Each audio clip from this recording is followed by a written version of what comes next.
ಎಲ್ಲ ಮುಖ್ಯ ಶಿಕ್ಷಕರಿಗೆ ಆತ್ಮೀಯವಾದಂಥ ನಮಸ್ಕಾರಗಳು. ಆತ್ಮೀಯ ಮುಖ್ಯ ಶಿಕ್ಷಕ ಬಂಧುಗಳೇ, 1/10/2024 ಮಾನ್ಯ ಆಯುಕ್ತರ ಕಚೇರಿಯಿಂದ ಒಂದು ಸುತ್ತೋಲೆ ಬಂದಿದೆ.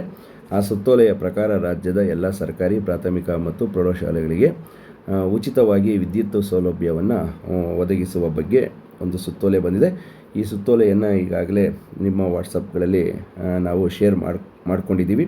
ಸೊ ಮುಖ್ಯವಾಗಿ ಗಮನಿಸಬೇಕಾದ ಏನಪ್ಪ ಅಂದರೆ, ಈ ವಿದ್ಯುತ್ ಸೌಲಭ್ಯವನ್ನು ನಾವು ಉಚಿತವಾಗಿ ಪಡಿಬೇಕು ಅಂದರೆ ನಮ್ಮ ಶಾಲೆಯನ್ನು ಸೇವಾ ಸಿಂಧು ಸರ್ವಿಸಸ್ ಒಂದು ಪೋರ್ಟಲ್ನಲ್ಲಿ ನಾವು ನೋಂದಣಿಯನ್ನು ಮಾಡ್ಕೋಬೇಕಾಗುತ್ತೆ. ಒಂದು ಅಪ್ಲಿಕೇಶನನ್ನು ನಾವು ಸಲ್ಲಿಸಬೇಕಾಗತ್ತೆ. ಹೇಗೆ ಅನ್ನೋದನ್ನು ಈ ಒಂದು ವಿಡಿಯೋದಲ್ಲಿ ನೋಡೋಣ. ಈ ಸುತ್ತೋಲೆಯ ಪ್ರಕಾರ ನಾವು ನಮ್ಮ ಶಾಲೆಗೆ ಉಚಿತವಾಗಿ ವಿದ್ಯುತ್ ಪಡೆಯುವ ಬಗ್ಗೆ ಸೇವಾ ಸಿಂಧು ಸರ್ವಿಸ್ನಲ್ಲಿ ಒಂದು ಪೋರ್ಟಲ್ನಲ್ಲಿ ಹೇಗೆ ನಾವು ಅಪ್ಲಿಕೇಶನನ್ನು ಹಾಕಬೇಕು ಅನ್ನೋದನ್ನು, ಆನ್ಲೈನಲ್ಲಿ ಹೇಗೆ ಅರ್ಜಿಯನ್ನು ಸಲ್ಲಿಸಬೇಕು ಅನ್ನೋದನ್ನು ನೋಡೋಣ. ಇದಕ್ಕೆ ಸಂಬಂಧಪಟ್ಟ ಹಾಗೆ ಒಂದು ಲಿಂಕನ್ನು ಈಗಾಗಲೇ ಒಂದು ಲಿಂಕು ನಿಮ್ಮ ಮೊಬೈಲ್ಗಳಲ್ಲಿ ಬಂದಿರುತ್ತೆ. ಈ ಒಂದು ಲಿಂಕ್ ಮೇಲೆ ನೀವು ಕ್ಲಿಕ್ ಮಾಡಿ. ಈ ಒಂದು ಲಿಂಕನ್ನು ನಾನು ನನ್ನ ವಿಡಿಯೋದಲ್ಲಿ ಡಿಸ್ಕ್ರಿಪ್ಷನ್ ಬಾಕ್ಸ್ನಲ್ಲಿ ಕೂಡ ಈ ಲಿಂಕನ್ನು ನಾನು ಹಾಕಿರ್ತೀನಿ. ಇದ್ರ ಮೇಲೆ ನೀವು ನೇರವಾಗಿ ಕ್ಲಿಕ್ ಮಾಡಿದ್ರೆ ನಿಮಗೆ ನೇರವಾಗಿ ಆ ಸೇವಾ ಸಿಂಧು ಪೋರ್ಟಲ್ಗೆ ಇದು ಲಾಗಿನ್ ಆಗುತ್ತೆ. ಈ ಒಂದು ಲಿಂಕ್ ಮೇಲೆ ಕ್ಲಿಕ್ ಮಾಡಿ. ಸೊ ಕ್ಲಿಕ್ ಮಾಡಿದಾಗ ಈ ರೀತಿ ಒಂದು ಪೇಜ್ ಬರುತ್ತೆ. ಇದು ನಾವು ಉಚಿತವಾಗಿ ವಿದ್ಯುತ್ ಪಡಿಬೇಕಾದ್ರೆ ಆನ್ಲೈನಲ್ಲಿ ನಾವು ಈ ರೀತಿ ಬರ್ತಕ್ಕಂಥ ಅಪ್ಲಿಕೇಶನನ್ನು ಇಲ್ಲಿ ಕೇಳುವಂತಹ ಮಾಹಿತಿಗಳನ್ನು ನಾವು ಫಿಲ್ ಮಾಡಬೇಕಾಗತ್ತೆ.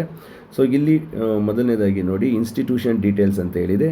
ಇಲ್ಲಿ ಇನ್ಸ್ಟಿಟ್ಯೂಷನ್ ಡೀಟೇಲ್ಸ್ ಅಂತ ಹೇಳಿದರೆ ನಿಮ್ಮದು UDICE ನಂಬರು, ನಿಮ್ಮ ಶಾಲೆಯ UDICE ನಂಬರನ್ನು ಈ ಒಂದು ಬಾಕ್ಸಲ್ಲಿ ನೀವು ಎಂಟ್ರಿ ಮಾಡಿದ್ರೆ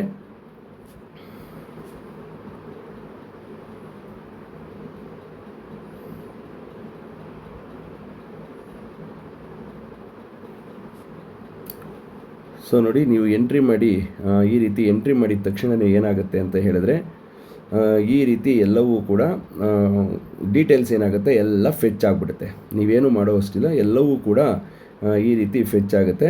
ಸೊ ಇದಾದ ತಕ್ಷಣ ಈ ರೀತಿ ಒಂದು UDICE ಹಾಕಿದ ತಕ್ಷಣ ಎಲ್ಲ ಅಂಶಗಳು ಕೂಡ ಅಲ್ಲಿ ಫೆಚ್ ಆಗಿ ಬರ್ತದೆ. ಆದ ತಕ್ಷಣ ಇಲ್ಲಿ ಏನು ಒಂದು HMದು ಮೊಬೈಲ್ ನಂಬರು UDICEಲ್ಲಿ ಇದೆ, ಆ ಒಂದು HM ಮೊಬೈಲ್ ನಂಬರ್ಗೆ ಒಂದು OTP ಹೋಗುತ್ತೆ. ಆ OTP ಟೆಕ್ಸ್ಟ್ ಮೆಸೇಜಲ್ಲಿ ಬರುತ್ತೆ. ನೆಕ್ಸ್ಟ್ ಬಂದಂತಹ OTPಯನ್ನು ಈ ರೀತಿ ಒಂದು ಬಾಕ್ಸ್ ಬರುತ್ತೆ.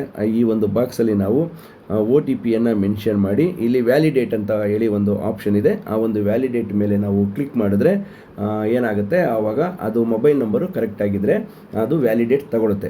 ಸೊ ಒಂದು ವೇಳೆ OTP ಬರಲಿಲ್ಲ ಅಂದರೆ ನೀವು BRC ಆಫೀಸ್ಗೆ ಬಂದು UDICEಲ್ಲಿ HMದು ಮೊಬೈಲ್ ನಂಬರ್ ಏನಾದರೂ ಬದಲಾವಣೆ ಆಗಿದ್ದರೆ ಬದಲಾವಣೆ ಆಗಿರ್ತಕ್ಕಂಥ ಮೊಬೈಲ್ ನಂಬರನ್ನು ಹಾಕಿ ಅದನ್ನು ಅಪ್ಡೇಟ್ ಮಾಡಿಕೊಂಡು ನಂತರ ನೀವು ಅಪ್ಲಿಕೇಶನನ್ನು ಸಲ್ಲಿಸಬೇಕಾಗುತ್ತೆ. ಸೊ ಈ ರೀತಿ UDICE ನಂಬರ್ ಹಾಕಿದ ತಕ್ಷಣ ಎಲ್ಲವೂ ಕೂಡ ಬರ್ತದೆ, ಎಲ್ಲ ಫೆಚ್ ಆಗುತ್ತೆ. ಡೀಟೇಲ್ಸು ಫೆಚ್ ಆದ ತಕ್ಷಣ ಈ ರೀತಿ ಒಂದು ಪೇಜ್ ಬರುತ್ತೆ. ಆ HM ಮೊಬೈಲ್ ನಂಬರ್ಗೆ ಒಂದು OTP ಹೋಗುತ್ತೆ. OTPನ ಎಂಟರ್ ಮಾಡಿ ನೀವು ಇಲ್ಲಿ ವ್ಯಾಲಿಡೇಟ್ ಮೇಲೆ ಕ್ಲಿಕ್ ಮಾಡಬೇಕಾಗುತ್ತೆ. ಸೊ ಅದಾದ ಮೇಲೆ ನಂತರ ಇಲ್ಲಿ ESCOM ವಿವರಗಳು ಅಂತ ಹೇಳಿ ಕೊಟ್ಟಿದ್ದಾರೆ. ಇಲ್ಲಿ ಮುಂದಗಡೆ ಒಂದು ಬಾಕ್ಸ್ ಇದೆ. ಇಲ್ಲಿ ಪ್ಲೀಸ್ ಸೆಲೆಕ್ಟ್ ಅಂತ ಒಂದು ಆಪ್ಷನ್ ಇದೆ ನೋಡಿ. ಸೊ ಅದ್ರ ಮೇಲೆ ಕ್ಲಿಕ್ ಮಾಡಿಬಿಟ್ರೆ ನಿಮ್ಮ ಶಾಲೆಗೆ ಯಾವ ಒಂದು ಸಂಸ್ಥೆಯಿಂದ ವಿದ್ಯುತ್ತನ್ನು ಪಡಿಬಹುದು ಅನ್ನೋದನ್ನು ಕೇಳ್ತಾರೆ. ಬೆಸ್ಕಾಮ, CESCನ, GESCOM, ESCOM, MESCOM, HRECS. So ಇದರಲ್ಲಿ ಯಾವುದು ಅನ್ನೋದನ್ನು ನೋಡಿ. ಈಗ ನಮ್ಮ ಬ್ಲಾಕಿಗೆ ಸಂಬಂಧಪಟ್ಟೋದಾದರೆ ಇದು ಬೆಸ್ಕಾಮ್ ಅಂತ ಹೇಳಿ ನಾವು ಕ್ಲಿಕ್ ಮಾಡಬೇಕಾಗತ್ತೆ. ಈ ರೀತಿ ಕ್ಲಿಕ್ಕನ್ನು ಮಾಡಿ. ಸೊ ನಂತರ ಇಲ್ಲಿ ಎಂಟರ್ ಅಕೌಂಟ್ ನಂಬರನ್ನು ನಮೂದಿಸಿ ಅಂತ ಹೇಳಿದೆ. ಸೊ ಈಗಾಗಲೇ ನಿಮ್ಮ ಶಾಲೆಗೆ ವಿದ್ಯುತ್ ಬಿಲ್ಲನ್ನು ನೀವು ಪಾವತಿ ಮಾಡಿರ್ತೀರ. ಆ ವಿದ್ಯುತ್ ಬಿಲ್ನಲ್ಲಿ ಅಕೌಂಟ್ ID ನಂಬರ್ ಅಂತ ಹೇಳಿ ಕೊಟ್ಟಿರ್ತಾನೆ, ಖಾತೆ ಸಂಖ್ಯೆ ಅಂತ ಹೇಳಿ ಇರುತ್ತೆ. ಆ ಖಾತೆ ಸಂಖ್ಯೆಯನ್ನು ನೀವಿಲ್ಲಿ ಟೈಪ್ ಮಾಡಿ. ಆ ಖಾತೆ ಸಂಖ್ಯೆಯನ್ನು ಇಲ್ಲಿ ನೀವು ಟೈಪ್ ಮಾಡಿದ ತಕ್ಷಣ ಸೊ ಉಳಿದಂತಹದ್ದು ಏನಿದೆ ನೇಮು ಮತ್ತು ವಿಳಾಸ ಎಲ್ಲ ಕೂಡ ಅಲ್ಲಿ ಫೆಚ್ ಆಗಿ ಬರ್ತದೆ. ನೀವೇನು ಅದನ್ನು ಫಿಲ್ ಮಾಡೋ ಅವಶ್ಯಕತೆ ಇಲ್ಲ. ಆದರೆ ಖಾತೆ ಸಂಖ್ಯೆಯನ್ನು ಸರಿಯಾಗಿ ಈ ಒಂದು ಬಾಕ್ಸಲ್ಲಿ ನಮೂದಿಸಬೇಕು. ಆ ಖಾತೆ ಸಂಖ್ಯೆ ನಿಮ್ಗೆ ಎಲ್ಲಿ ಸಿಗುತ್ತೆ ಅಂದರೆ, ಏನು ನಿಮಗೆ ಬಿಲ್ಲನ್ನು ಕೊಟ್ಟಿರ್ತಾರೆ ಎಲೆಕ್ಟ್ರಿಸಿಟಿ ಬಿಲ್ಲು, ಆ ಬಿಲ್ಲಲ್ಲಿ ಅಕೌಂಟ್ ID ನಂಬರು ಹಾಗೆಯೇ ಅಥವಾ ಕನ್ನಡದಲ್ಲಿ ಖಾತೆ ಸಂಖ್ಯೆ ಅಂತ ಕೊಟ್ಟಿರ್ತಾರೆ, ಅದನ್ನು ಅಲ್ಲಿ ಎಂಟ್ರಿ ಮಾಡಿದ್ರೆ ಉಳಿದಂತಹ ಡೀಟೇಲ್ಸ್ ಎಲ್ಲ ಅಲ್ಲಿ ಫೆಚ್ ಆಗುತ್ತೆ. ಸೊ ನಂತರ ಇಲ್ಲೊಂದು ಚೆಕ್ ಬಾಕ್ಸ್ ಕೊಟ್ಟಿದ್ದಾನೆ, ಡಿಕ್ಲರೇಷನ್ನು. ಇದನ್ನು ನೀವು ರೈಟ್ ಮಾರ್ಕ್ ಮಾಡ್ಕೋಬೇಕು.